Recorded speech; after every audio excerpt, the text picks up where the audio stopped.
আসসালামু আলাইকুম ভিউয়ার্স। এই মাদ্রাসার নাম শেখ আব্দুল মুকিত জান্নাতুল উলুম, এরিয়া কোন জায়গা আছে? সেনজুর পাতারকান্দি। আজকে কেন হুজুর হলে আমরা দাওয়াত করছিলাম ওখানে একবার আওয়ার লাগিয়া, তো আজকে আইসি কেন তো দেখতো আপনাদের জান্নাতি পরিবেশ, সব জান্নাতি মানুষ।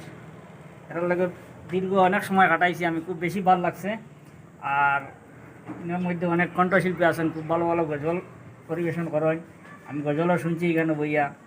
আর বিশেষ করে যখন আপনারা ফ্রি টাইমে যখন কোনো অশান্তি মনের মাঝে থাকে, ও কথাটা হইয়া আর যে ওরকম কোনো একটা প্রতিষ্ঠানও যাইবা, দেওয়া অটোমেটিক আপনার মনের মাঝে পরিবর্তন হয়ে গেছে। আজকে এখানে খুব বেশি ভালো লাগছে। আপনারাও নিশ্চয়ই পরিবেশটা দেখরা, কত সুন্দর শান্তির একটা পরিবেশ, কোনো হইচই নাই, কিচ্ছু নাই। আর কিতাব হইতাম মানে এখানে আগামী 20 তারিখ এই মাদ্রাসাত ওয়াজ, 20 তারিখ নেই, আগামী 20 তারিখ মাদ্রাসাত ওয়াজ।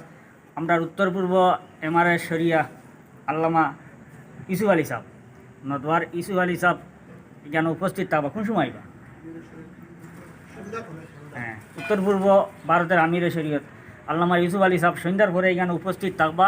তাই কেন তার মূল্যবান বক্তব্য বয়ান রাখবা। আপনারা সারারে এইখানে 20 তারিখ উপস্থিত থাকার লাগিয়া মানে জানাই। আর বিশেষ করে আমরাও 20 তারিখ আমরাও নিমন্ত্রণ পাইছি, আমরাও বরাকণ্ঠ পরিবার উপস্থিত থাকার চেষ্টা করবো। আর আপনারা সারা উপস্থিত থাকবা, যেন আইলে অনেক ভালো ভালো গজল শুনতে পাইবা, মানে খুব ভালো ভালো শিল্পীও আছে। আর আমরা এই মাদ্রাসার স্টাডিয়াম মহতরম টাইম দিয়ে একটা কথা কইবা আপনার মাদ্রাসা সম্পর্কে। জি, মাদ্রাসা সম্পর্কে তো আর খোয়ার বিশেষ কিছু নাই। আমরা এই মেহমান হল আমরা দাওয়াত দিছি, শুধু আমরা কিছু জিনিস শিক্ষণীয় আছে, এটা শিখার লাগে আমরা বেচাইন ধরে কিছু জিনিস শিখাইবা।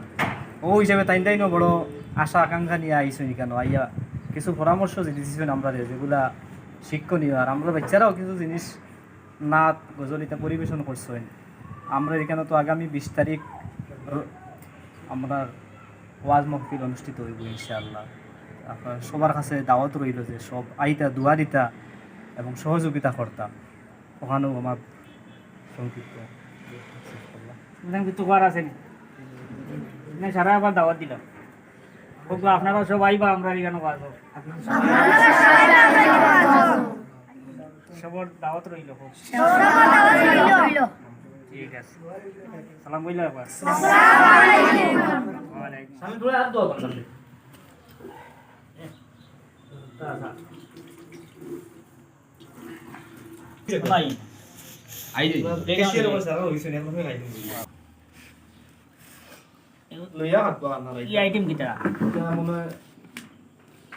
মুরগি বানাইছিলাম মনে হয় আনিটা আট না